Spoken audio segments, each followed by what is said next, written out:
Hey everyone, welcome back to another production meeting. What's going on, guys? Nothing. I didn't do anything. I didn't do anything this week except the homework. But that sounds like I'm Uh, saying it in a negative way. I didn't do anything. You didn't It's your you didn't fault, do Alex. anything at all? Nothing? Nah, Nothing. that's how life works when you work two jobs. But That's true. Working uh, 7 days a week, man. I know. But that'll change in a couple weeks. He actually doesn't exist outside the video. We stop recording. He sits there. Yeah. Next week we press record and he just comes to life, having seen the homework. He turns the lights off and just waits. Yeah. I don't even change shirts. You guys just crop over something over me. In the video. You're just in a green onesie the entire time, and we just superimpose things over you. Yeah, man. Everything's done post credit. My editing skills have gotten amazing. Amazing. Well, I think I took up the mantle for Alex not watching a lot, because I watched quite a bit this past week. I mentioned it briefly in our text. Netflix sneakily released Mitchell versus the Machines. Very sneakily, mind you, because this was, I think, supposed to be a theatrical release, and it got pushed back because of COVID. And then Netflix just bought it, I think, a couple months ago, like the beginning of the year. And they're like, well, we're just going to put it out on ours. And for those that don't know, it's made by Lord and Miller. Praise them. So it's very cloudy with a chance of meatballs. A little bit of Lego movie humor sprinkled in there. But it's really good. And I was very, very surprised with it. I can't recommend that enough. It's probably, who knows what Disney's going to come out with, but it's probably so far the best animated film this year. What is by it called? far. The Mitchells versus the Machines. I also watched an anime that was released on Netflix. I want to say it's Yasuke or it's Yasuke, but I think it's Yasuke. It's about LaShawn Thomas. He's done a few things. He's worked on like the Boondocks, and I think he might have worked on The Legend of Korra. And he also has done Cannon Busters, which is also on Netflix, which I have seen parts of. I am not the hugest fan of it. But this show is about basically a black samurai, black warrior. And I would say go into it not knowing anything, because I thought it was going to be historical. And boy, was I wrong. There is a lot of craziness going on in this. Yeah, that was the one I showed on or I shared on Facebook, right? Yeah. I don't know if I saw that, but yeah, it's only like 7 episodes or 6 episodes, and they're paced really well. Like every episode has like a fight at the end of it. So it's pretty good. I would also like everyone to know that Shadow in the Cloud, the movie with what's Chloe her Grace face? Huh? Chloe Grace Moretz? Yes, Chloe Grace, where she does some horroring stunts, has a really amazing British accent, and there's monsters that she's fighting, and it's ridiculous and fun, but mainly ridiculous, is on Hulu. So everyone can check it out on their Hulu.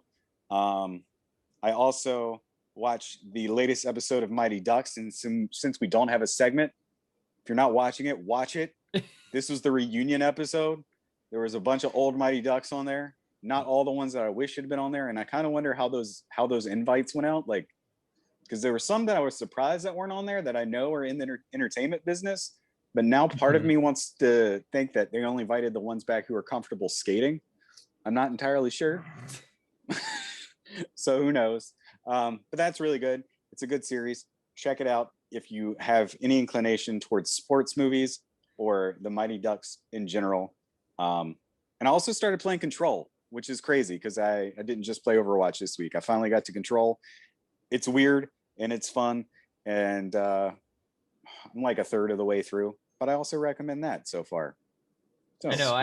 I remember us talking about Control, man. When you get to that 2/3 part, there's like I said, there's a part that you're like, man, why wasn't this in the entire game? Because that game is super weird. I still don't know what happened in that game, and I played that thing in its entirety, and I was just like, this thing is trippy. Well, I'm just running around trying to figure out these maps and sectors, and then hopefully not getting ambushed by little monsters and just throwing things at people. And that's about all that I'm doing. But it looks good, and it has good mechanics on it. I was gonna say Clint needs to play this. I feel like if you like anything Star Warsy, you should give this a try because it's got a lot of elements of like borrowed Star Wars property kind of deal. There's a lot of you could say forced stuff. Yeah, basically. Forced stuff. Okay. Yeah. I'll check it out. Ryan? I did a lot of what Matt did. You watched the Mighty Ducks? Yes! No, I did watch the Mitchells versus the Machines. It was awesome. I crammed it in last night just to talk about it today because I figured somebody else would. So if I didn't, I'd feel left out. Yeah, it is really awesome. I love Lord Miller, and I gave it an 8 out of 10 strictly because I'm not over the fact that they weren't able to finish Solo. It's a good 7.5, but definitely. No, I concur. I think as far as animated films go this year, I didn't really have any negative taste in my mouth once the movie was over. So I think 8 out of 10 is a solid totally score agree. For it. Yeah. I watched the first episode of Star Wars: The Bad Batch, which premiered last night. It is pretty great. I wanted to fake spoil something and give like this whole Darth Lord Jar Jar Binks thing. It's been done, but it's no, it's pretty great. Definitely check it out, Clint.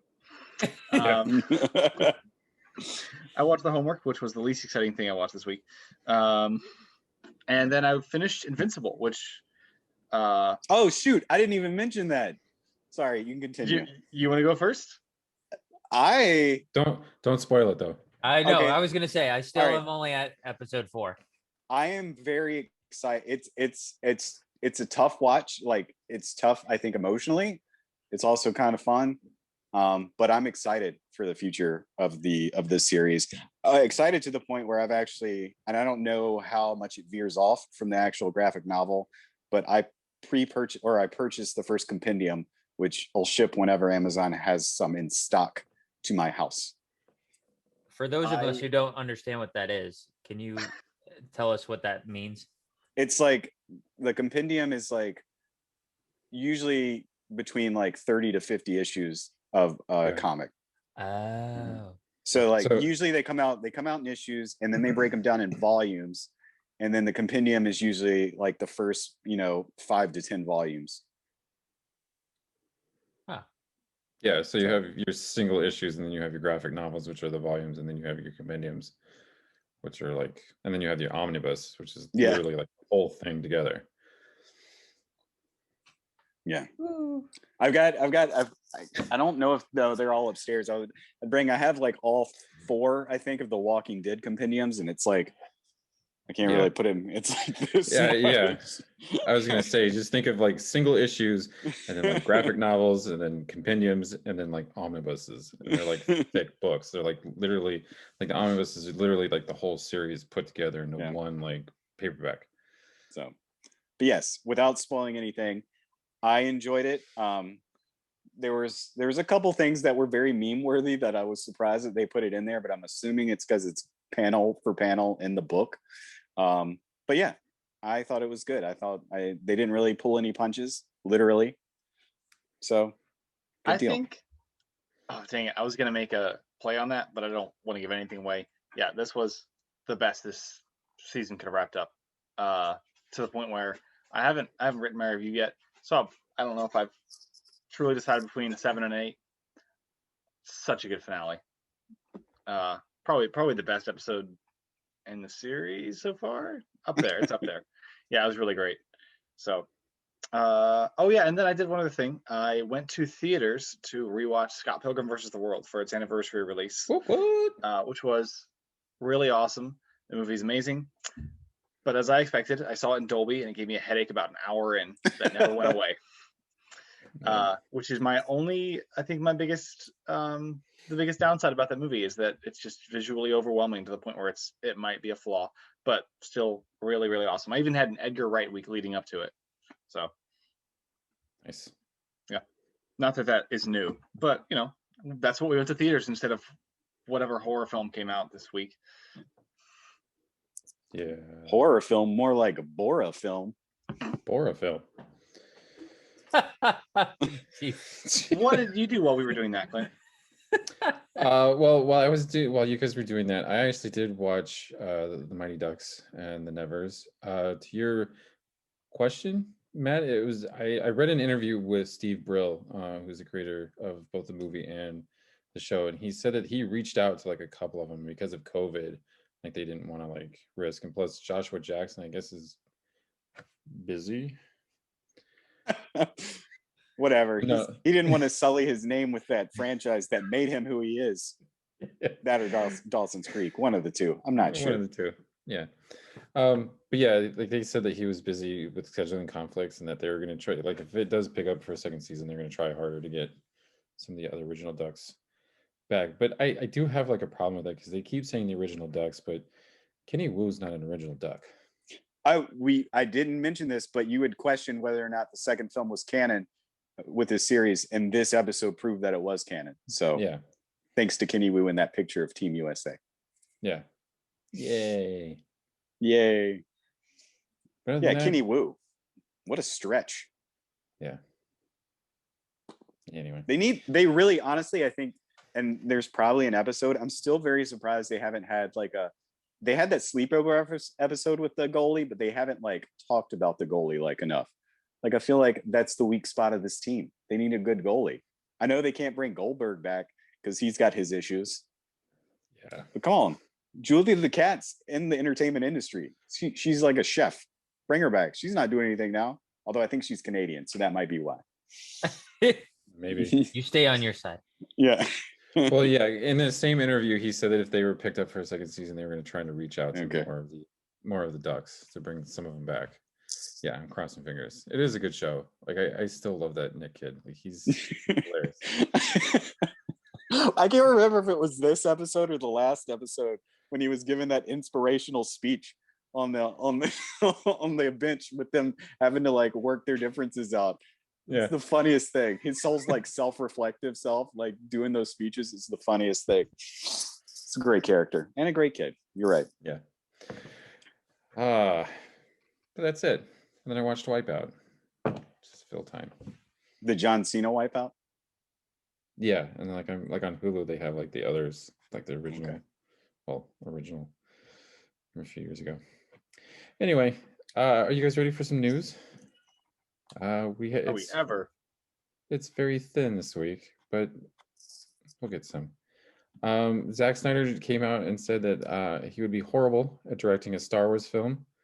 Just wanted to see if you guys agreed or disagreed with that. It would definitely be a different take on it. You know, he's going to incorporate slow-mo. So I don't know how that would translate to a Star Wars film. Why would he say he would be horrible at it? That's what I want to know. It's either he's not a fan or you think he's too big of a fan. Like he doesn't personally think he'd do a good job. I think it has to do with our sometimes toxic fan base. Sometimes toxic. You know, yeah. With that, I think that's exactly why he just doesn't even want to entertain. Like he knows, like the fans can help him, and he had nothing to lose. We've talked about this with the Snyder cut of Justice League. He had nothing to lose, but he had the fans on his side. Like, you know, online protesting, blah blah blah. Release the Snyder cut. This is not our Justice League. Da, da, da. You know, and he knows that it can be flipped the exact way. And I'm like, fans, for some reason or another, they have a lot of power when it comes to production and film choices. And he's like, I don't even want to touch that. Like, maybe he would do really well, but he's just, at this point, he's like, I'm going to kind of quit while I'm ahead kind of deal as far as touching Star Wars. And I agree. So what we'll do is they'll call in that guy who we don't talk about, who we don't name anymore. We'll let him come in, direct the film, and then be like, this is garbage, kick him out, and then bring Snyder in to reshoot 95% of the movie. Wait. This gentleman who we don't mention is, I guess, should we say Zack Snyder's hype man? That's his hype man. Yeah. That's the guy who you bring in to like to take a dive, make something so bad, and then he's like, I got this, man. I got this. The rest of the way, you've done your job. Zack Snyder's opening act. That's right. Here he comes. There we go. Yeah. Okay, before I get into the quote of this, Ryan, do you just have that saved somewhere? Yeah, it's on my phone. Okay. I've got some great things on my phone, don't I? Just a picture of this gentleman. Yeah. I would love to say, I would watch the heck out of a Zack Snyder directed Republic Commando. Oh yeah, that'd be pretty good. I'm not saying he's the best director for it, but that property is grim enough to fit his tone. Agreed. I concur. So he was speaking with the Times, just to kind of give this quote. He says, as an example, we'd love to make a Star Wars film, but who knows if that could work. The lesson I've learned is it's much easier for me as a filmmaker to create a world and invite you into it, as opposed to me saying, let me put my cog in your wheel. That's kind of dirty, but like, I would love to make a Star Wars movie. I know a lot about it, but I don't think I would survive that. Which I kind of give him credit for, because it's like, after everything was said and done from 2017, like he's probably done with like properties. Yeah, I was going to say, like, no high profile properties, nothing that will induce any stress. Just give me some like new stuff, some original property stuff. Let me do that. No expectations. Yeah, and plus, I mean, it's kind of hard to fit like his style into like the Star Wars universe. And I agree with you, Ryan. I think that Republic Commando would be great. Something so far offshoot that it has nothing to do with like the Skywalker line. But I mean, even like, Favreau and Filoni has created kind of a style for like the Mandalorian. So I was like, he could direct an episode of Mandalorian, but it really wouldn't be like in that type of style. Yeah. You know what I mean? Now, I would love to see. I would see him come in and direct something with some creative control above him, because I was really worried. Nothing against Robert Rodriguez. But when I heard Rodriguez was doing an episode, I was like, that doesn't fit. And it fits great. It just has a different take on lighting and choreography than the rest of the season did, but it worked out very smoothly. Yeah. All right. Well, so up next, Loki's moving. Loki's moving up release dates. I think they're tapping our phones, by the way. I was about to say, if we will it, it will happen. Yeah. Didn't we say last week that primetime wasn't Friday night for television? Yeah, Matt said that. Yeah, Matt said that. And that's why I tagged him in that post. So Loki's moving to June 9th instead of June 11th, which is Wednesday. So they're going to be dropping in the middle of the week instead of the end of the week, which is amazing, because I can't wait for my Ducks a week by week like this. It's rough. Yep. So what do you guys think? Awesome? Yay? Nay? I mean, we all know where Matt feels on this, but I'm like, I'm neither happy nor sad about this. It doesn't really matter to me. I think the question is now, do we watch the latest episode before we record this or after? Ooh. Dun, dun, dun. We'll have to get into that later. We should call it Loki What I Found. And then it's okay. I'm going to patent that. Y'all can't take it. It's okay. Yeah. Anyway, moving on. First official photos of House of Dragon have dropped. I know Matt is excited about this. Nope. I refuse. It looks okay, but I refuse to get excited or have any type of optimism, but it might be all right. Nope. I'm just gonna wait. Not gonna get excited. No. Matt Smith in a blonde wig. Matt, I will say something that you have to agree with. It already sounds great. The score is already amazing based on the pictures that have nothing to do with the music. I'm just saying, I'm trying to lower expectations and not have any whatsoever. Like, I don't want to get excited or like be optimistic about it at all. Just in case. Yeah, man. Don't feed it. Don't name it. Just let it be. You know, as soon as you get attached, it's going to be hard when it starts breaking your heart. Because that's the thing. The franchise doesn't deserve that from me yet. They have to win me back. I think based on where the franchise left, you should have the perfect expectations going into this to look forward to it. Just expect nothing but quality from the latest Game of Thrones, and then you'll be nothing but surprised by this. Because certain people aren't involved with it anymore. Certain people. Can we talk about them? Can we? Yeah, I mean, we can talk about them. I'm trying to picture both of them. No, I'm with you, Matt. Like, looks great, but yeah. This isn't Lord of the Rings news where, yeah, it's $465 million. I'm still not going to get over that. That's gotta be a tax write-off. I would like to see these two shows released around the same time. We just have a big fantasy battle with Lord of the Rings and Game of Thrones and Witcher season 3, all in 2023. Oh my gosh. Well, those were all speculated release dates. I don't actually know. Yeah, I was gonna say, like, rumor has it that the Lord of the Rings is supposed to drop later this year, right? Oh gosh. I thought we were. I mean, I know they're done shooting. I thought we were farther away than that. Now they get their return on their investment. Yeah, man. I know Witcher season 2 is supposed to be coming out later this year as well. And that's why I was kind of wondering, like, when this is, like, House of Dragon supposed to drop. Yeah, there's no official release date on Lord of the Rings yet. Oh, okay. No, I'm kind of excited to rewatch that first season of The Witcher in preparation for season 2. Yeah, it's a solid show. House of the Dragon does have a 2022. I'm sorry, Matt, I interrupted. Oh, you're fine. But that does have a 2022 scheduled release. It says January 1st. So that's like sometime that year. Yeah. Cool. All right. Moving on.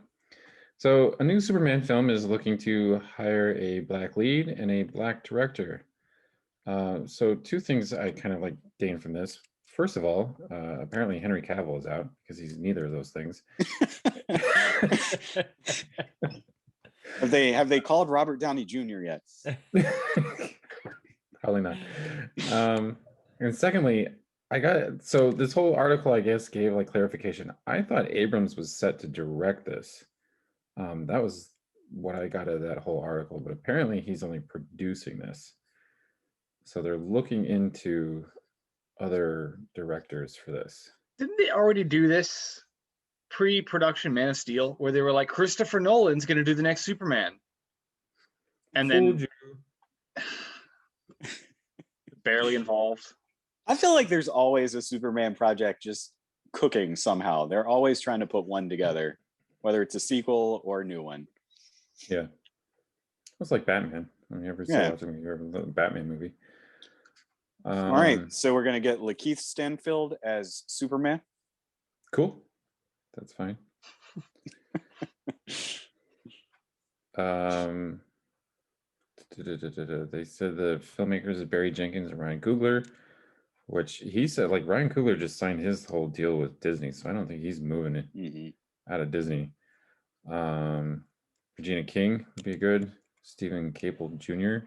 I guess he's the one that directed Creed 2. J.D. Dillard. So yeah, I don't see Coogler leaving, but I think Regina King or J.D. Dillard would be pretty good. Barry Jenkins, I think he'd be pretty good too. It doesn't give like a list of actors, but you don't want to wait and see what happens with Creed 3 and then Michael B. Jordan come out and be like, yo man, I can direct and star in this. I mean, sure. Yeah, I guess. I mean, with his performance from this movie that we're going to review, I think he's the only thing that can carry that movie. So he does. Yeah.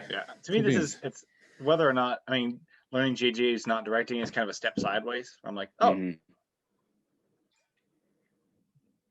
Yeah. I mean, I don't think he has the appropriate voice for it, so whatever. All right, then moving on. So for our fans in our Facebook group, here's some Marvel news for you. Uh,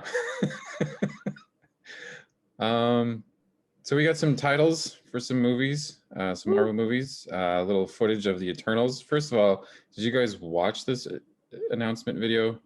Yes. Okay, so we got 1, 2, 3. Okay, so 3 of us watched it, 1 did not. So I actually got goosebumps out of this, especially with the Stan Lee voiceover. I thought it was pretty fitting. But it did give some release dates. It gave some little preview of the Eternals or Eternals. What little of it did you see? Did you guys excited for the Eternals? I didn't know it was. Maybe I'm just doing a bad job of keeping track of release dates. I didn't know it was coming out in November. Yeah. And I feel like we've talked about this, and I'm just. Oh, it's Marvel. Yeah, sorry. To Ryan's defense, I mean, it's hard to keep up with everything when everything's shifting and you have the mouse and Marvel and Star Wars all just everything kind of is a chain reaction, so it's hard to remember everything. So I don't remember either. Well, yeah, and I mean, we talked about this before the show. I mean, we've got some criticism for being Marvel centric, but like Disney's popping this out like nobody's business. And so that's why we talk about it a lot, is because it's nonstop, like Alex said. I mean, they've got their plan of how to make money, and then at the top of it's make Marvel stuff. Step 1, make Marvel stuff. Step 2, release Marvel stuff. Step 3, make Star Wars stuff. Step 4, count my money. There's a really big list. Somewhere is this little sticky note. Artemis Fowl 2, question mark.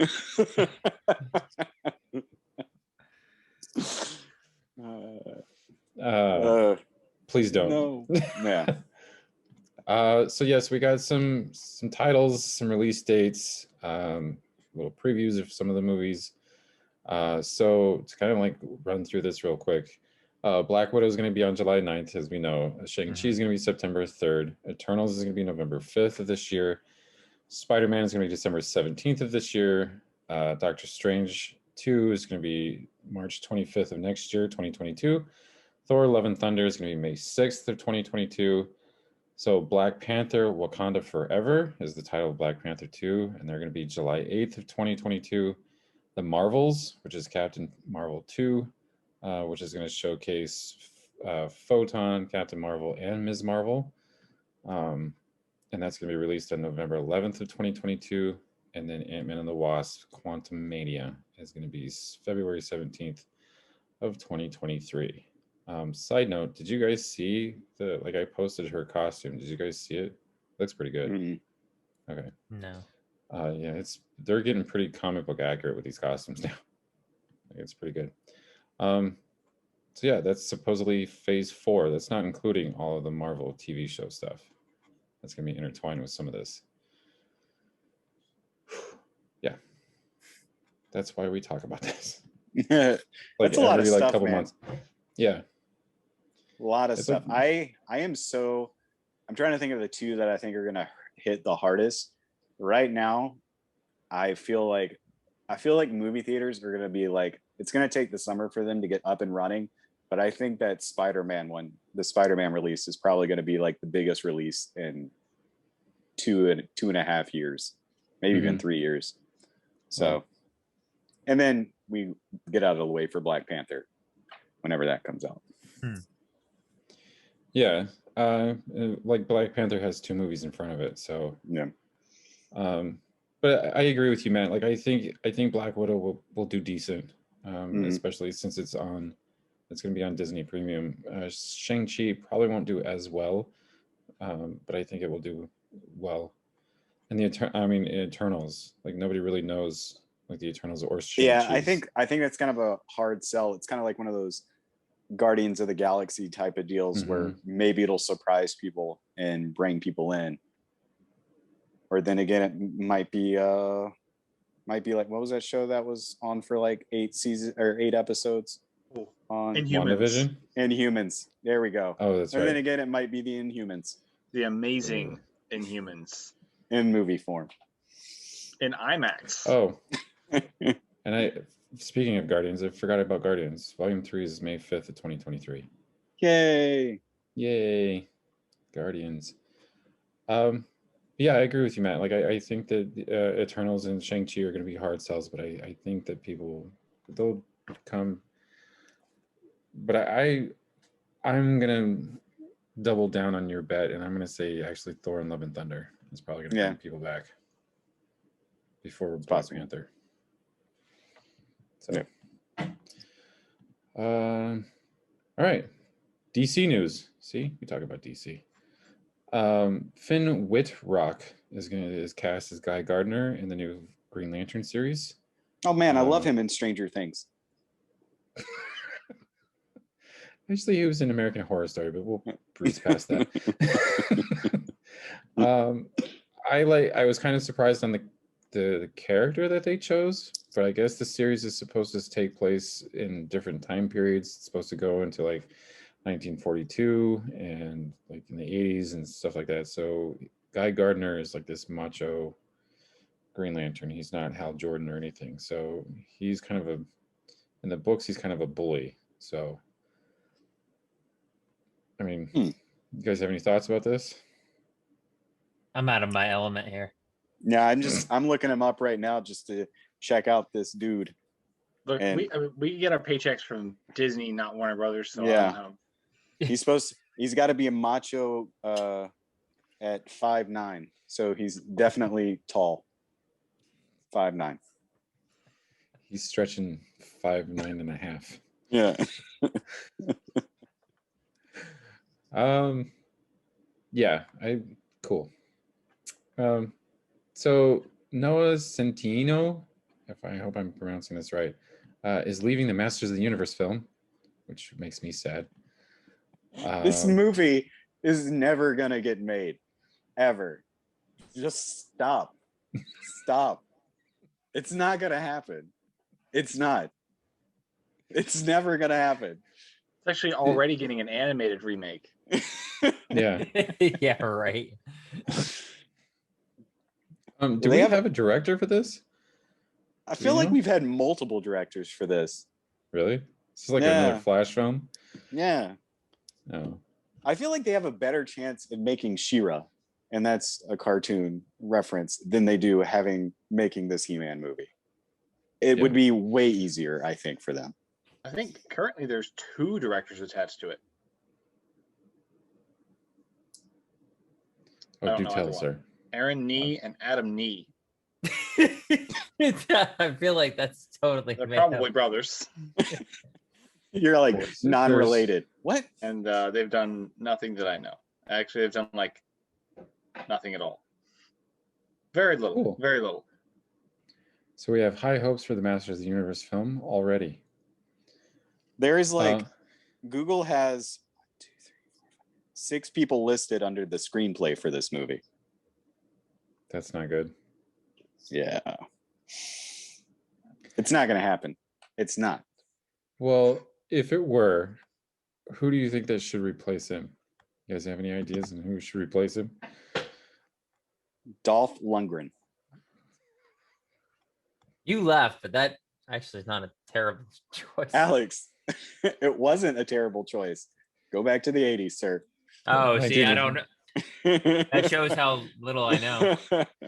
1987. Is it really an original version? Yeah. It was dark, too. Yeah.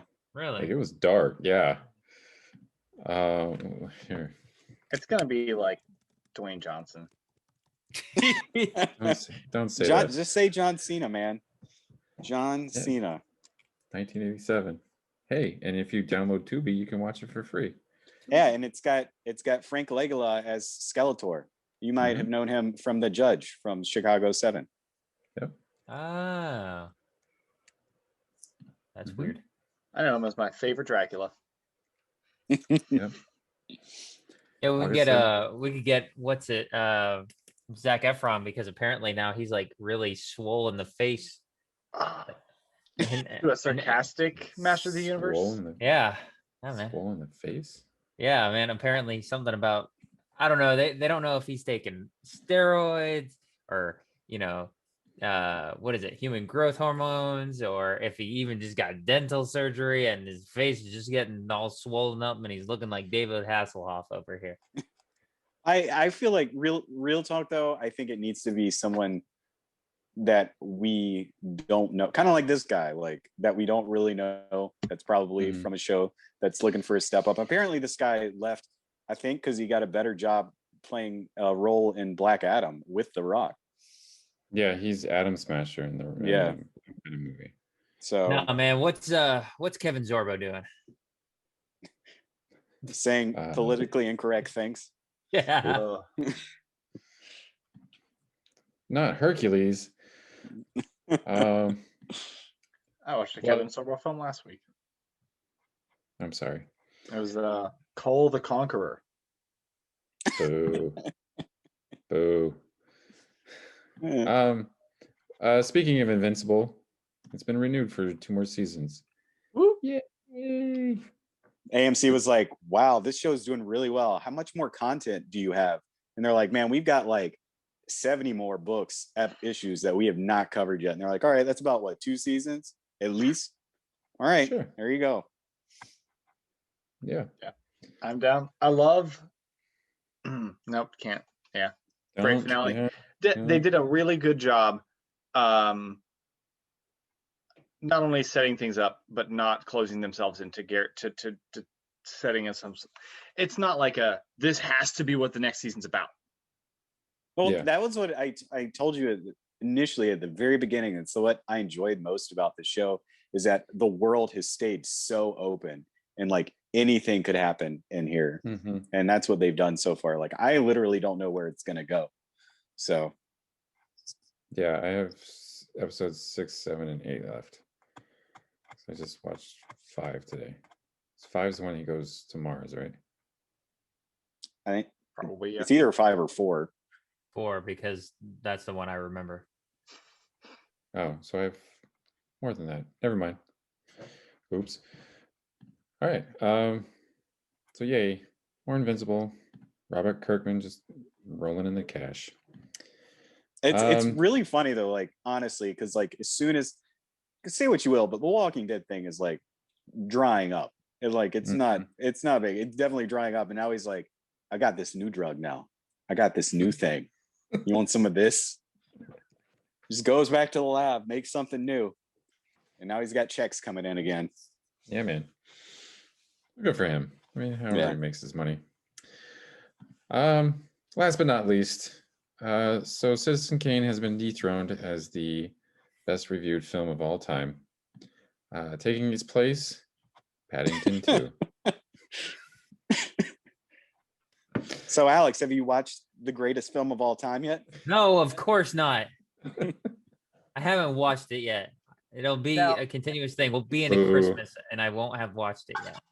Now, if I'm not mistaken, this review is an older review. Yes. Correct? Yes. Yes. Okay, go ahead, Ryan. I couldn't be happier that this happened. Here's why. Now, Citizen Kane is one of the greatest films of all time, but when it was released, it was not. And I think that this is a good representation of that initial impact, so that people can understand a little bit of the history behind it, instead of saying, "Oh, it's the greatest film of all time," and not understanding why 99% is fitting for it. Not because it's not fitting for it, but because historically it's what that film has held. It's like if people say Blade Runner's perfect, but you don't understand the context of, and that movie I believe doesn't have 100%. So it's nice to see some representation from the people who, I mean, I don't actually even know if this review is from when it came out or just is just an older review. I'm pretty sure it said like, I think it said like an 80-year review, an 80-year-old review. Yeah, that's what I had thought. Yeah. So that would put it at 1940. Yeah. And I mean, obviously we grow to appreciate films just like films have not aged well, but I love the fact that we can represent the opinions of the people who saw it then and there and get to see that. So it sucks that it's not the number 1 film of all time, but based on Rotten Tomatoes scoring system, Paddington is also a very deserving film, because I've never met anybody who doesn't like it. Yeah. I think I completely agree with you, Ryan. And to your point, even further on, I would like this to go not just picking up reviews from the past, those older films, how they were received in the past, but also more aggressively how films are received going into the future. like films that, you know, have come out within the past 10 years that the hype train may have left the station and people are now seeing them and being like, yeah, not so great. And then tacking on those negative reviews and picking those up. So, I mean, I think that's good. I feel like if they keep, I'm almost wondering if they should go back and try like look up historical, and they might do that, look up historical reviews and add them to their movies. I think there's something to that. Yeah, I agree with you guys. Because like, yeah, like you said, Ryan, like this wasn't like in 1940, this was not like the greatest movie of all time. Yeah. Like it didn't even win Best Picture. Yeah. Now he did he reinvented how movies were shot and like filmed and everything and edited together. But yeah, like it wasn't at all great. So in 10 years, I want to see some real honest reviews for Nomadland coming in. You've got a couple of us already ahead of the game. Boring. Guys, this movie is finally getting a DVD release on Redbox, I believe this past week, which means I'm just going to eventually just buy it for like $3.99 and just have it, just the disc in my Best Picture section. I'll put it right beside How Green Was My Valley, the film that beat Citizen Kane. And he's not going to print out the actual cover of the movie. He's going to print out a picture of Frances McDormand accepting her award. Just howling like a wolf. Yeah. Yay. Good for you, sir. All right. And that's the news. You guys got anything else before we move on? Don't believe so. Nothing news related. No. That was kind of a boring week, actually. Unless you're a Marvel fan. I'm not a little surprised. People. I know that Star Wars doesn't typically release a ton of stuff on the 4th, but I think it's been picking up a lot of steam. So I'm a little surprised we didn't get more about upcoming projects. It would have been a good time, I think, but they save it. They usually save it for their like Star Wars anniversary celebration. Yeah, celebration. Thank you. Star Celebration. Yeah. Which I don't think is happening this year. Now that I think about it, because it usually happens in April, right? I feel like they're putting Star Wars kind of on the back burner for a little bit as a company. They're like, we released, we opened up the Galaxy's Edge or whatever. They do have the hotel open up. They did announce that, by the way. The hotel is going to be opening up within the next year. They're going to be taking reservations for that. And also, did you guys see that video of the 10-second video of the new lightsaber they're coming out with? That actually retracts. It looks awesome, or at least it looks awesome fuzzy and at a distance. Who knows what it looks like up close? But it's still, the concept is cool. But yeah, I feel like they've got Marvel Land, or the campus. What do they call it? Marvel Campus. Avengers Campus, something like that. They've got that opening in June, and they've got this whole slate of Marvel movies and shows. So I think they're gonna let Star Wars simmer a little bit as they get their new content ready for that, and then they'll release that probably, or at least start gathering speed once 2021's over, probably 2022. But up till then, I think we're all just going to get Marvel. So we did do something yesterday, and I just feel like talking about it since we're talking about Star Wars. I haven't dropped off any board game information or anything like that. So I did my 4th playthrough of Star Wars Outer Rim. This is it's an open world board game essentially. It's open world as far as board games can be. So you get to control different bounty hunters or scoundrels. You have your Outer Rim board. You get a ship. You fly around. You get fame. You get currency. You buy stuff and take jobs and get bounties and take off the Empire. It's a lot of fun. Its retails like $40. It's not too much of a complex play. So if you guys are looking for a fun Star Wars related game that's not too complex as far as board games go, it's a fun one. I haven't won yet. 4 plays and I haven't won yet. Rachel's beaten me like every time. But I feel like I know I own a Star Wars board game. I think we have Rebellion possibly but you clap. I have not played it. I've literally had it for like 2 years, and we have not played it because it's like Jeannie doesn't like very complicated games, and sometimes they open things up and they look very not complicated, but intimidating. Yeah. So it's like, ugh. I highly recommend you guys give it a try. Okay. We bought it a couple months ago, and I was actually disappointed with that it wasn't more complicated. All right. It's another fun one. I would recommend it for like a Star Wars day, even though it's the day after Star Wars Day. Yeah. It's like Axis and Allies, but Star Wars. Gotcha. Okay. Which is really fun, I think. But I think it doesn't do as good a job as Outer Rim at capturing like a Star Wars feel. It's just I don't know. The reason I haven't won that game is because I have so much fun playing the game and going around with my new Millennium Falcon, trying to get a name for my Millennium Falcon because I'm not famous enough that I lose the game because other people are focusing on how to win the game, which I really like in a game. It's why I like open world games. So I think for people who aren't looking for too much of a serious board game experience, Outer Rim's a ton of fun.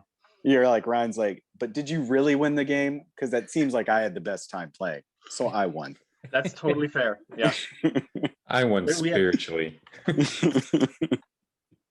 haven't won Rebellion either, so I don't know what this says about me. Does your Millennium Falcon have a name? No.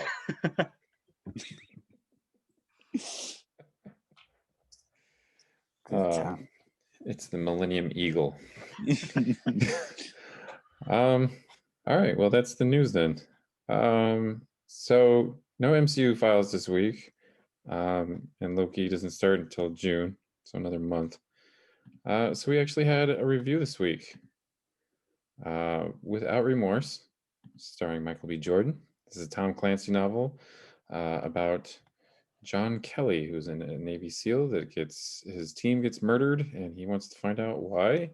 And some Tom Clancy espionage political things have happened, and Michael B. Jordan goes on a killing spree. So good times. Good times had by all. Except by his family. And the viewers. And the viewers. And you say that, Ryan, and I would give this, I'm going to start off by saying I'm going to give this a 6, just for effort. A for effort. Because I read the book, and this is like, it's thick. It's a thick book. Yeah. So this would probably have done a lot better as like a series, like a 10-part like limited series, because it's like the book is almost like 800 pages long. So as you can tell, like, yeah, it's pretty long. So as you can tell probably by watching the movie, there is a lot of plot and subplot that is like pretty glossed over. And it is dumbed down like completely. And I think this movie would have done better in the Jack Ryan, Harrison Ford era of like the late 90s, like early 90s, late 90s. Kind of like riding that high, because I think it would have been a better movie then. Because this is a straightforward kind of like action revenge movie. And Michael B. Jordan kind of carries this movie on his very broad shoulders. So like the supporting cast is okay. Like it's all right. Like some of the action scenes are done okay. The one is long. The ending one is longer than it should be. And it takes literally like the whole entire third act of this movie. And I just felt that there was just a lot of misinformation, like a lot of missing information, and a lot of like, we're going to this point, to this point, to this point, like really quickly without any kind of like explanation. So I thought that this, like the Jack Ryan series on Amazon Prime, I thought that this probably would have done better as like a limited series, maybe like 6 or 7 episodes, just to kind of flush out everything that's going on in this. Because even at the end, like there's that little post-credit scene that is supposed to set up a potential sequel, which we'll talk about in spoilers, but it's just like how we got to that point was just kind of like weird. You know what I'm saying? So I say 6, just for Michael B. Jordan and some of the action scenes. I concur with a lot of that. If you are down for like a mid 90s, almost early 90s actiony type of movie, watch this. If you like those Tom Clancy styles, I don't read Tom Clancy, so I don't know what to expect. I've seen all the Jack Ryan movies though. Overall, even though that post-credit scene annoyed me to no end and was like, Matt, you're going to lower your score by a point just because of that scene, I'm still going to give it a 6 just based on production value for this. I thought a lot of the set pieces were really good, especially one in particular, which I'll talk about later in spoilers. Michael B. Jordan apparently didn't drink any water while he was filming this movie because dude was shredded. Like, Yeah. I don't understand. It doesn't make any sense how this man literally, it's like I don't think he was hydrated at all. But it was fine. It's basically, I feel like they took, and like you said, the plot is like an aside to just the action sequences in this film. And I feel like they went through the book and they're like, this part's interesting. This seems like a fun part. This seems like a fun part. This seems like a fun part. And they just put all those together and just tried to tie things together with a really plot thing that doesn't really add up.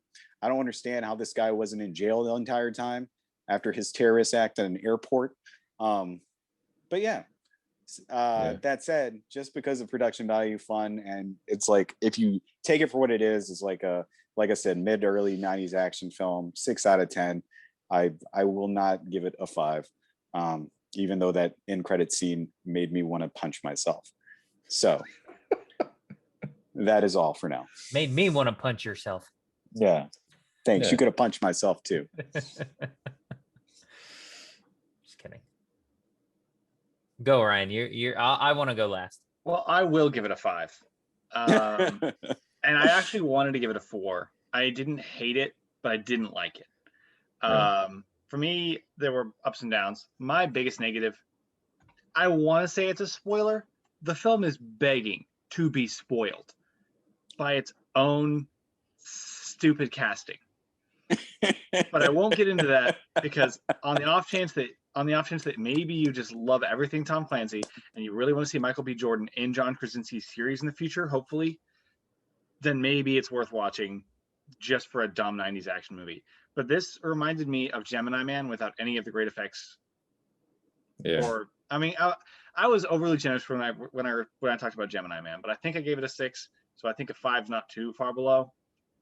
For me, nothing in this film held together well. There were definitely entertaining moments. I like the inclusion of seeing stealth work in a film because that's a big Tom Clancy thing as far as everything except for the Jack Ryan series goes. Yeah. I have not read Without Remorse. I'm pretty sure this does not follow the whole drug cartel story of it. And that seems so much less typical that I really wish they had just stuck with it. The changes in this seem for the worst. And there's no point in getting into details about what's wrong with this movie. It's just so thinly held together that it does not work. It's very difficult to follow, but it's also really simple to follow. And that shouldn't be something you can say about a movie. But you're like, oh, yep, they're going to go here and do this because they spell everything out. None of it makes sense, but they spell everything out. And then just when you hate it enough, there's an incredible set piece. Yeah. And then it goes on, and another really great set piece. So there's enough of that to make it a genuinely enjoyable half movie mixed with a genuinely terrible half movie. So like, would you eat a sandwich with bad avocado on it? I don't want a sandwich maybe, with good avocado. Yeah. So it's, I don't know. It's that thing for me where it's like, is it worth watching for these sequences? And there are action movies that I've seen that are, and movies that I've seen that aren't. This is kind of in the middle for me. Michael B. Jordan does carry this. I give it a 5 because I think there's a couple moments, and this is not his fault, where he doesn't carry the movie. There's a sequence, I'm going to call it the drama acting sequence, where it's some really confusing amateur direction of why are we I'll get into it. I think I'll get into it when we get into spoilers. Okay. Just some really on the nose direction. So yeah, 5 out of 10 for me. All right, so there's me. I actually didn't hate this. really at all. And you know what? I'm gonna say what I'm saying, knowing that I'm wrong about it. Because like I agree with some points, like Clint, you said, it transitions very quickly and not with the best explanation. And I actually agree. Like, there is a moment. I don't know if this is spoiling it just yet, but like he gets into some type of gunfight at some point in the movie and ends up in the hospital the next. How he gets there is not really explained. It's like you just kind of are forced to accept it, you know. And I'm like, okay, it kind of bugged me for a second, but I was just like, you know, that was the movie's got a movie moment for me. You know, I didn't, and it wasn't even that big a bugaboo for me. What was another one? I did think that the third act of this movie kind of focused on one either scene or one moment a little bit too much. So I totally agree with that. Though I didn't hate it. Some of the supporting cast doesn't do a whole lot. They're just kind of there. But at the same time, they don't make me hate the movie either. No, I like this movie. I maybe it was because it was one of those that like I kind of was going back and forth. I wasn't fully paying attention to it, and maybe some of the things that would have normally like bogged me down and just totally bugged me really didn't grab me in a negative way. I was like, okay, this is a nice little, you know, it's actiony, it's espionage, it's kind of dumb and a little over the top with a lot of its moments. Like it really goes hard when it doesn't need to. It's like, I'm not saying less is more, but I'm just like, we don't need to empty the whole entire tank here, guys. Let's tone it back just a little bit. So I agree with that. I was actually personally wrestling between a 7 and 8, because I like the story. I did not expect Michael B. Jordan to be as good as, like, I mean, he's a fine actor. I'm not a Tom Clancy guy, and you know who knows if he's gonna do well in this. You know, and it took me a second to realize that Guy Pearce was in it. I was like, I know, like, I was like, it wasn't clicking right at first. I was like, I know this guy. Where do I know this guy? And I was like, oh yeah, it's him. I kept thinking, yeah, I just watched one of his movies recently. But you know, it's I think I'm gonna stick with the 7. Some of the moments. Oh, another point. Ryan was like, this really tried to be spoiler. Like, hey, you think this is gonna happen? This person's like this. We want you to think that the entire time, and then you know, I don't know. It's just like, it's okay. No, I think a 7 is a solid 7. If I gave it an 8, it would be kind of like teetering there. I was like, I'm trying to compare this to other films that I'm like, I was really blown away by. I don't want to say I was blown away by this, but I say a 7. I would watch this again. And Matt was annoyed by the post credit or the mid credit scene, whatever. I was not bugged by it. In fact, I was like, oh hey, I know of that concept, that kind of literary work. So that's cool. I didn't. I it was I could take it or leave it basically, but I thought it was cool. Um, yeah, 7. It's it's one of the better Amazon films that I've watched. I mean, Amazon tech for me personally doesn't do a whole lot. But I would watch this again. Yeah, 7 out of 10. I mean, I honestly felt like while you guys were reviewing, I was like, this is definitely the reverse Snow Hollow. but I do know that because Ashley watched it before me, and she said a lot of the same thing that she's like, it just tries too hard. It's something, and she gave up watching it, and I was like, okay, now I kind of know what to expect. And I was like, man, why am I enjoying this too much? I know I'm wrong in this. I shouldn't like this as much, but so 7. All right. Well, let's do spoilers then. Spoilers. Spoilers.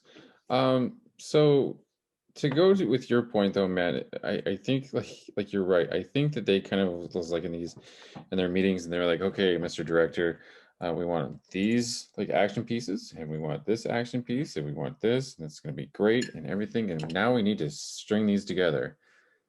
Go. And he was like, cool, we're gonna have him talk to this guy and this guy and then that guy, and then that was it.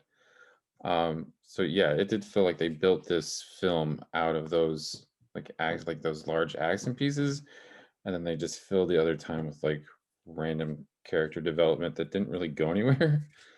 Um, I think that this cast kind of wasted, to be completely honest with you. I like Michael B. Jordan in this role, and I think that like Paramount wants to build another franchise around him, because he is very charismatic and he does well in his franchises. But I think they were trying way too hard with this, like extremely hard with this.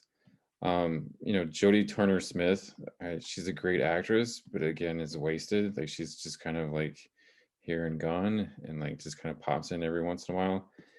And even Jamie Bell, like I think he's kind of wasted in this movie. And like Alex, you mentioned Guy Pearce. If you didn't know that he was the bad guy, like right off the bat, you don't watch enough movies. Yeah, that's exactly what I was. They basically are like, yeah, to Ryan's point, yes, like we are going, this is the thing. We're pretty much spoon feeding it for you. But at the same time, I was like, I get it, but at the same time, I was like, okay, it's still enjoyable. Like it didn't have that, whoa, that guy's this, Yeah. But it's still a fun ride for me. Yeah. But yeah, I mean, Guy Pearce, yeah, if he didn't know he was the bad guy, like right as soon as he walked on screen, I was like, there he is. Thank you. And they tried to like feed us Jamie Bell the whole time. Yeah, they're like, it's totally not Guy Pearce. It's Jamie Bell. He's gonna be the bad guy. It's not Guy Pearce. It's not him. It's Jamie Bell. Yeah, right. Yeah. I mean, go ahead, Ryan. I was gonna say I think they make two critical miscastings, both with Guy Pearce and Ritter, Jamie Bell. Jamie Bell does a good job. I don't think he's a good fit for Ritter. Like we know he's not the bad guy. We like Jamie Bell, even when he's being a jerk. You're like, you're too young to be a CIA bad guy, so you're not fooling us. Cast someone a little less likable as Ritter, have him be good at the end, and cast someone more likable that's not every movie bad guy plot twist corporate guy that we've seen 6 times in the last 4 years. It's kind of like casting Clive Owen as the guy who made, or who's the agent in charge of, I don't even remember what happens in Gemini Man, but it's just not good. Not good. Yeah. They read this description of the character and it was like a Guy Pearce-esque person, and they're like, you guys just want to get Guy Pearce? So I disagree. Like I think Bell is actually, I thought he was good in the role. And then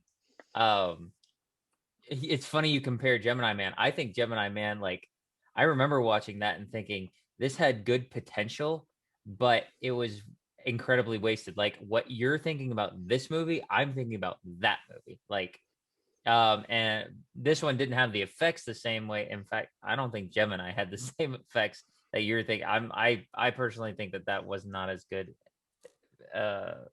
visually as you may remember it, but getting off the subject, it's there were moments in this movie where it made me think, wait, how did that happen for a second? Like okay, Matt mentioned about the whole basically, just lighting people, the arsony at the airport. And I'm just like, there were 2 moments in this movie that were like that. I'm kind of doing 2 thoughts here. So he lights the car on fire with the guy who has information that he needs. He lights it on fire and then he proceeds to get into the car. I'm like, what is that about?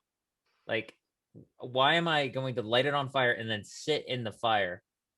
Maybe that happens in the book. I've never read the book. Maybe it is more It effective. absolutely it happens in the book. Okay. That's the only reason they would have done it. Yeah, I was like, because that's really dumb. And same, towards the end, he does the same thing with Guy Pearce. He drives off and he just kind of sits in there, drowning. I'm like, this guy really just doesn't care, or he has like a lot of back plans. Well, he doesn't have any remorse. Wait, Yeah. Am I the only person Oh. who heard the end song from the Bourne Ultimatum play as soon as it got to the finale that he was alive at the end? You were definitely the only person.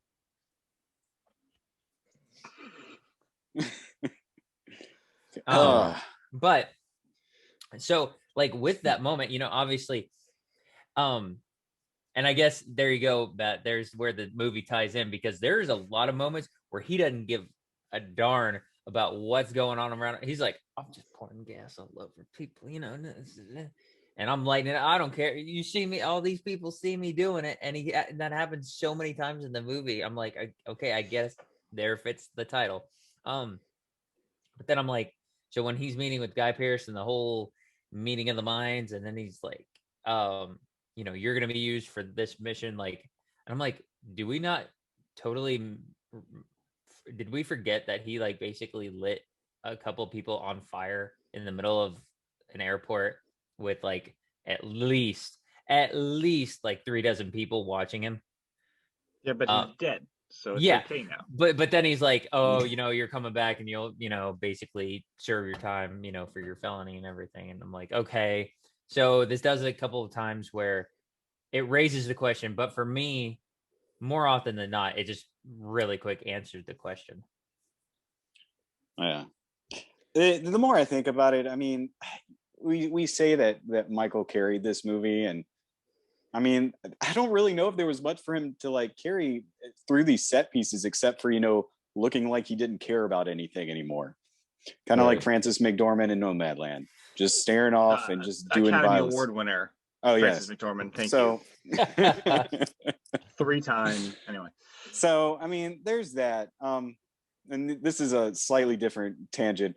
I'm a fan of Jamie Bell, and I get frustrated because I refuse to believe that Billy Elliot is going to be his best movie that he's ever done, ever.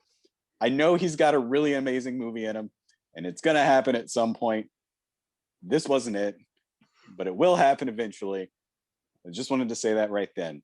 But before, when I mentioned in my initial spoiler-free review, the set piece that I was talking about in this film, I think does a great job of combining like practical effects to actual CGI effects, was that plane crash, which looked amazing with the fuselage filling up with water and how it was shot. And it was great. I mean, it was ridiculous how he swam underneath and got all that water, it was actually kind of smart, a little ridiculous, but it's a Tom Clancy book, whatever.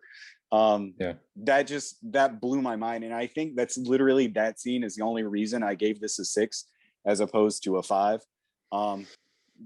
Mainly because, like you said, Clint, that last scene with the snipers or whatever just lasts forever. But yeah, that fuselage scene, I was literally in awe just at how they accomplished that, and I thought it was awesome looking. So yeah, I did really like. I mean, I agree that the finale was drug out. I really liked the first half of that sequence with the snipers too. I thought that was probably one of the better shot sequences in the movie. I love the way they build the reveals. I mean, Tyler Sheridan was completely wasted on the screenplay. But that scene felt very Sicario in the way it builds tension and builds tension and builds tension, and it does it so smooth and played out. And I really liked the way that scene incorporated, like, oh, there's a sniper, problem solving, crap, second sniper, problem solving, third sniper, and you're like, just feel the out of control situation. And Matt, I'm with you, that plane crash was absolutely incredible. That's worth watching the movie for. I got to the point where I'm like, it starts strong, gets bad, gets great, gets bad, gets great, gets bad, ends and gets bad again. But it's got those great moments so spread out through there. that it's almost worth watching just for the plane crash, because I just kept convincing myself it was good until the finale kind of crashes and burns, and then that post-credit scene just kind of. And I'm not sure, Alex, you said that you liked the post-credit scene. Is that in reference to, I'm assuming, other Tom Clancy books? I think so, because he said Rainbow. Okay. Rainbow Six. Yeah. Okay. It just, the way they incorporated it in the end of the movie just seems so generic and so like matter of fact and like by the book. It just annoyed me to no end because it didn't really relate really to the rest of the movie that I just saw. It just popped in there and be like, hey guys, here's an idea for a sequel. Blah, blah, blah, blah. Nothing original. Blah, blah, blah, blah. Nothing original. Blah, blah, blah, blah. And I'm like, this is garbage. Why did you even put this here? You know, and you're not wrong. I don't know. Again, I think it's because I just wasn't honed into it as much, and I don't know. I know Rainbow Six. That I do know that. Maybe that's just because that was like a trigger word for me, and I associated with that. Yeah. Like, oh, hey, that's cool. And then that kind of blanketed the rest of the, I guess, mediocrity and genericness of the I feel like yeah, I hadn't made that connection, and I feel it doesn't annoy me as much now that I have that in my head. Mm-hmm. But I think just it shouldn't have been there at all. Oh yeah, that's exactly what that scene's about. That, I mean, if nothing else, that's exactly like they want you to get that one little, word and associate that, and then if you didn't like that scene, exactly your point, you'll go with that and then not be as bugged. Well, it annoyed me. I'm gonna not giving a lie. Yeah. Even knowing that it has a reference to Rainbow Six and like what the whole deal is because it's like they wanted to shoehorn it in there like pretty badly, and it's like he's supposed to be dead and he's supposed to be like disappearing into the world, and he comes back a year later just to be standing at the World War II memorial going, I have an idea. Cool. So does everybody else. Like, what are you doing back here? I have an idea. Do you think during when they were shooting that scene and they were like, yeah, I'm gonna call it Rainbow, and then Jamie Bell's like, what if I go Rainbow Six? Like kind of a throwback to Fantastic Four, where they're like, what are we gonna call ourselves? Because there's 4 of us, and we're fantastic. Say that again. Had they done that, had they mentioned the 6 part, then I would have been annoyed, Matt, because I know it is Rainbow Six, and I would have agreed where it's just shoehorned and forced into that, like, what is it? It's almost like how we were talking about Mortal Kombat, and they had to just kind of fit those phrases in there. That's exactly what would have happened. Like, oh man, Rainbow Six. Well, I think what even more annoyed me even further is that I read an article after watching this movie saying that like Paramount bought the properties for both this and Rainbow Six, knowing that they were going to do a sequel, and just to kind of like do the whole Marvel cinematic like in credit scene to kind of like shove it in there and be like, don't forget about us, we're having a sequel. Yay. Yeah. Okay, thanks. Another question I have, and this is before the end, I'm very curious as to how Michael B. Jordan snuck into the bathroom to talk to Guy Pearce. Yes, I thought that same thing. How he got Guy Pearce out of said bathroom and into a car. That super bugged me. I'm like, you've got 4 guys watching you eat dinner or drink at the bar. How does one dude get you out of there? I don't know. Got to go full Mission Impossible without any of the cool building up what happens, because they do that bathroom stunt in Mission Impossible, and it takes like 15 minutes of screen time to pull off. They're like, I have an idea, and they're like, no, we already done that, and plus we don't have the runtime to show that. Sorry, guys. We're trying to wrap this up. The opening too is the same thing where it's like, they've got this really cool scene where they're sniping them from this little pond. Is it a well and it's just the cleanest, nicest well ever? Or do they sneak into this pond so that they could shoot the people standing outside the pond? You all are making great points. Like, you haven't been wrong about anything, and I still am not completely bothered by it. He's like, I don't care. Well, that's what I said. I mean, if you go into it with the mindset of like, this is your prototypical like mid-90s action Tom Clancy film, it's fine. And those set pieces make it worth it. Just don't pay attention to anything else. Yeah. Yeah, this Yeah. is this is one of those where don't tug too much, because then you're gonna have something unravel that you know you're gonna have a mess that you don't want to clean up. So yeah, just like you said, Matt. Don't think about it too much. Just kind of go in and just it's an action movie, you know. Don't think too hard. And maybe that's why I liked it. Maybe I just kind of watched it empty-minded. Too bad we get together every Wednesday night and talk about things in depth and just review every little thing about every little thing. Yeah, exactly. Do the opposite of your instincts. Like flooding his jail cell. Why did he flood his jail cell, by the way? So they'd be slippery. Yeah. No, it's because he's more at home fighting under the water, and so he thought that would be the best way. Cool. No, I had a problem with that scene, but not for that. I remember thinking, like, how is this guy, like, he's fighting SWAT teams? Like, I know Matt mentioned that he's like built, and I mean he's like friggin' he is ripped Yeah. like crazily. But I'm like, still, man, just flood no pun intended, flood that place in with some SWAT guys. Like, don't bring in just 2 or 3. They had like 10 other guys coming down the hallway. I'm like, just go bing bing bing bing ping pong, you know, put them in there. And well, it's a bummer. It's also a bummer that like no SWAT team is equipped with like gas that'll knock somebody out or anything.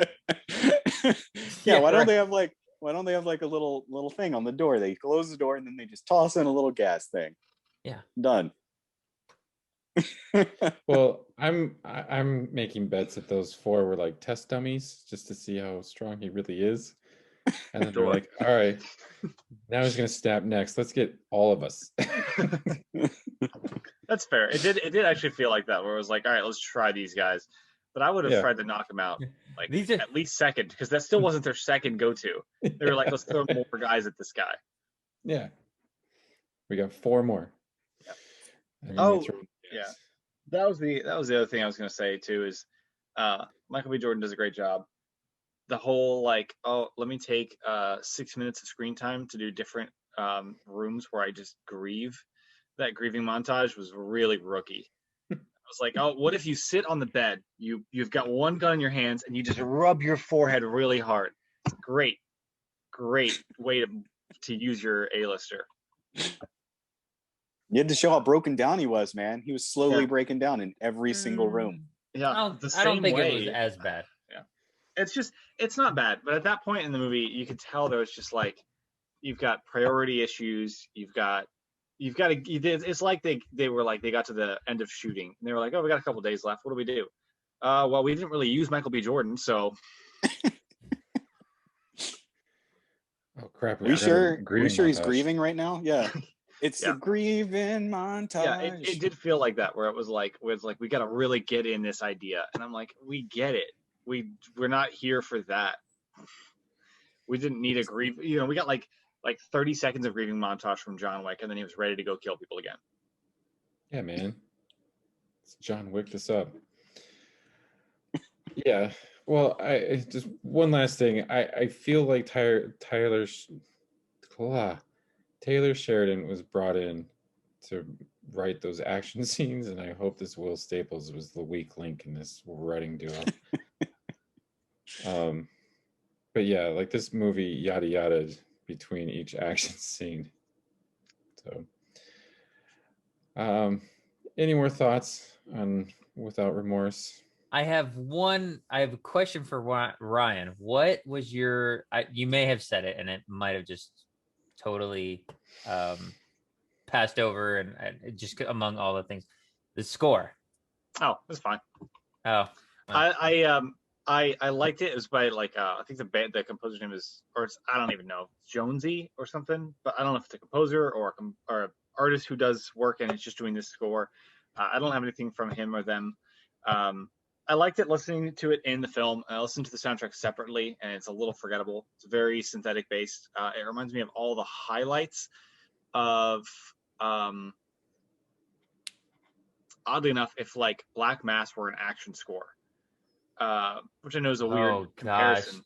I remember that movie. I did not. But you know, it does its emotional swells well. Like the finale does it kind of sold me on like the self-sacrifice play at the end, which didn't really pay off. But there were some moments that sold me. But the score is also out of order in its release, and I don't know what's what listening to it. And if I can't pin out where things happen, it's kind of big, bland.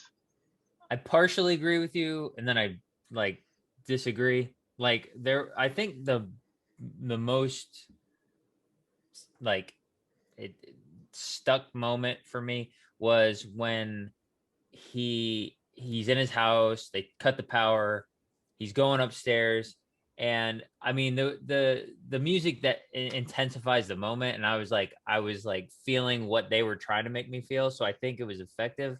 But to your point, I think that is true, that you could almost take that music and put it in another spot and it would almost work, thus kind of proving your point of the genericness of it. Yeah. It's and I agree with that too. And like in my head I was comparing it to Sicario, because I mean Sicario's got a fantastic score by the late Johan Johannesson, but there's moments where they don't need the score, and it's really tense without it. And this could have gone for that. I'm like, the score is fine, but like the plane sequence doesn't have a score all the way through. I mean, it does have some great music moments, but like there's a couple moments where it relies on like breathtaking visuals to account for that. And I'm like, just use that throughout the whole thing. You don't even need a complete score, but it's fine. It's serviceable. Okay, I'll take that. Yeah, I agree with you. I mean, there's definitely some good moments in it. It's fine. Can we take a moment to reflect on how these terrorists or whatever, Russian nationalists or whatever you want to call, run over one guy and then just shoot at one guy in his car, and then they're like, crap, we don't have any time, we have to do a home invasion now.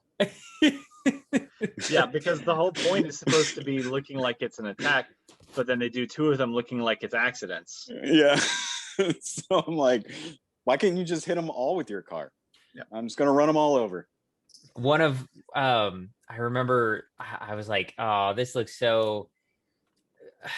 When he goes up on the roof in whatever Russian area they were in, and he's like gonna be, yeah, right.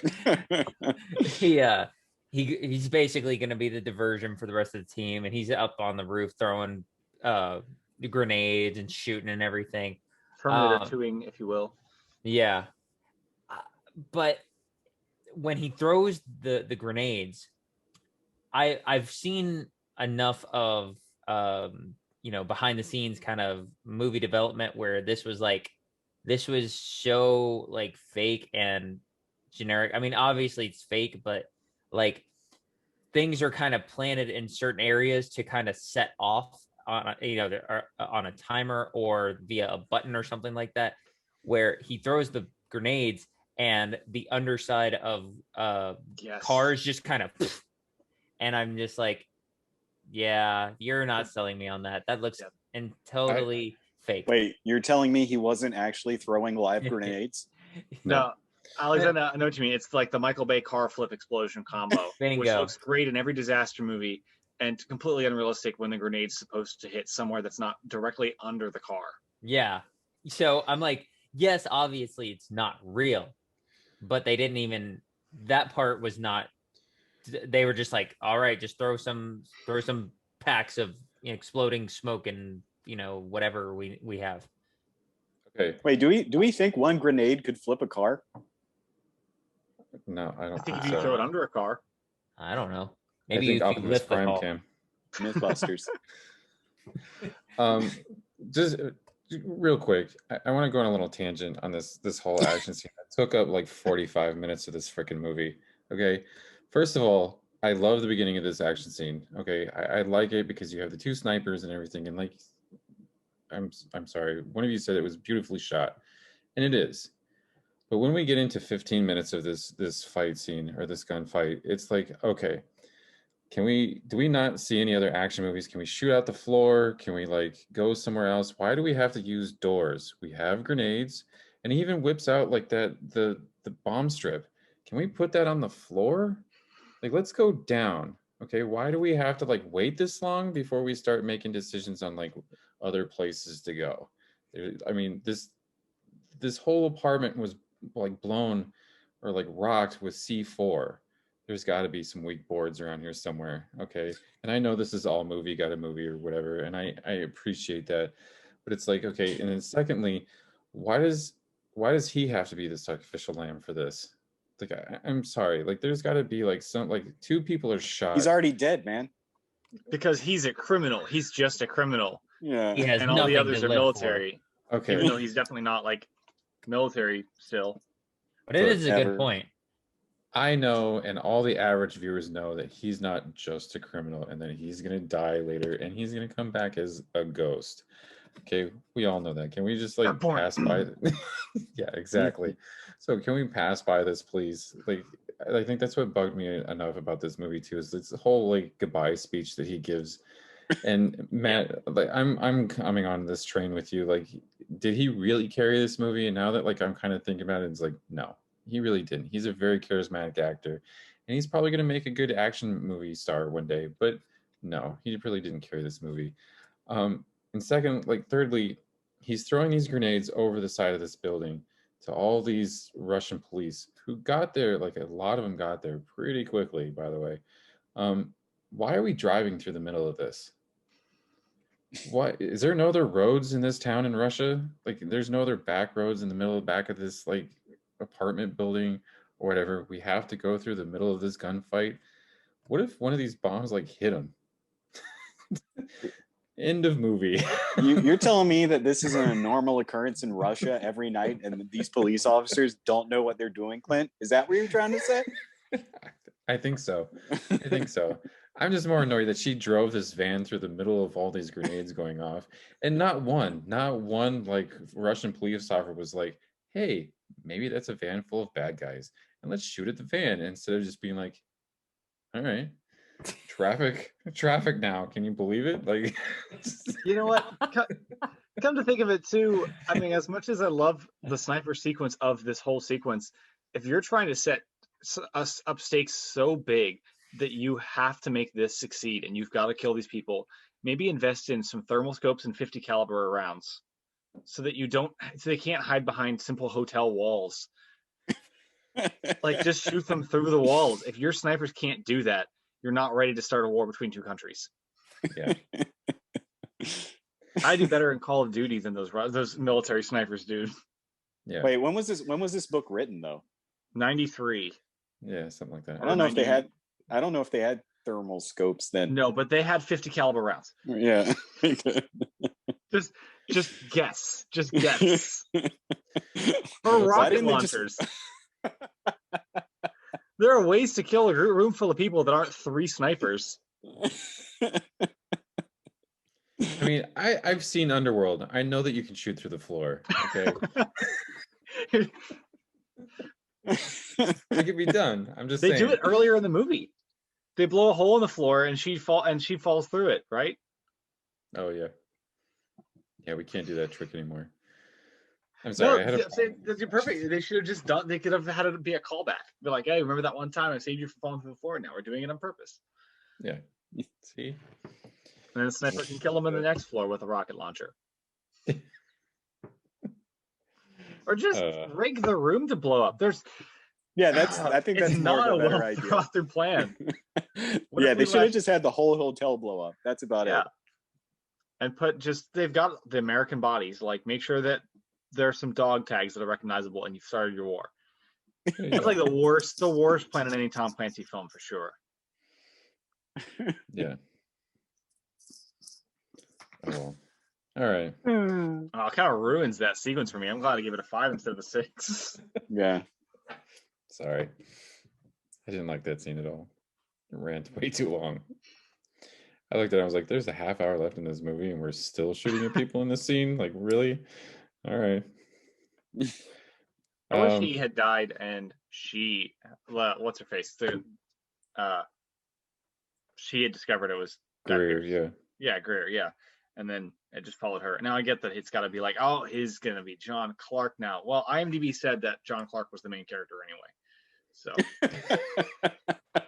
literally, they saved this as this big reveal for the end of the movie where he's going to go become John Clark, this character in 3 Jack Ryan films. I think 3 Jack Ryan films. Yeah. And then let me pull up the exact plot on IMDb. John Clark, a Navy SEAL.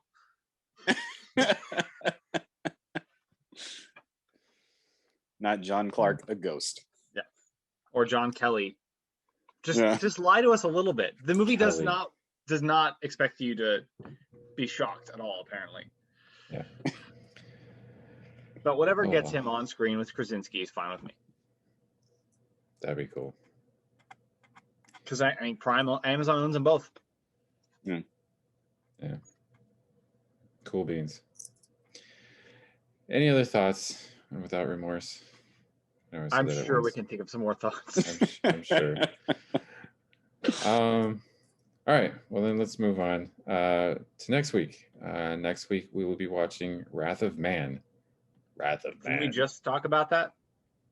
Oh, it's different revenge thriller action movie. Oh crap! That's right. This one has what? Jason Statham in it. Ooh, oh yeah, playing a character that Jason Statham never ever plays ever. You know, you I mean am excited. Brooding Man? I am excited though because Guy Ritchie pretty much made Jason Statham. Yes, that's very true. Yes. So as generic and I'm gonna say not good as it looks, still looking forward to it. Yeah. So yes, this is a Guy Ritchie film. His last film was The Gentleman, which I thought was very good. That was a pretty good movie. So that's what we'll be watching. Wrath of Man. Sounds like Wrath of Khan. Yeah. Anyway. Any other lasting thoughts, guys, before we go? One last thing, and I forgot that I watched that this week, and then we started talking about Guy Pearce, and I was like, I had watched him in something recently. I watched the new show on HBO, Mayor of Easttown. There's like 3 episodes in. Mm-hmm. Very, very solid. Very, very solid. It's only 3 episodes in. I'm not sure how long it's supposed to be, but Kate Winslet is amazing in it. And I'm not the huge Kate Winslet fan, but this is kind of making me a big Kate Winslet fan. So I would recommend that if you kind of like small town mysteries. Yes, I was actually going to check it out after the Nevers. Thumbs up. Definitely thumbs up. But is he like in it, or is he just kind of like background? He plays a guy who right now, only like I said, I've only watched the first 3 episodes because that's what's out. He plays a guy who's kind of like trying to court her or like date her. And he's like he's kind of like a writer who's written books that women adore. So I'm not sure if he's a good guy or a bad guy yet. Spoiler alert, it's Guy Pearce though, so you never know. Bad guy. Voting for bad guy. Voting for bad guy. All right. Well, just friendly reminder, we are now on Apple, Google, and Spotify and Amazon Music Podcasts. If you'd rather listen to us instead of watching us, I'd like to thank everyone for watching and listening. Please give us a like, subscribe to our channel, and leave us a comment. I like hearing from everybody. But until next week, this meeting is adjourned, guys. Bye. See ya.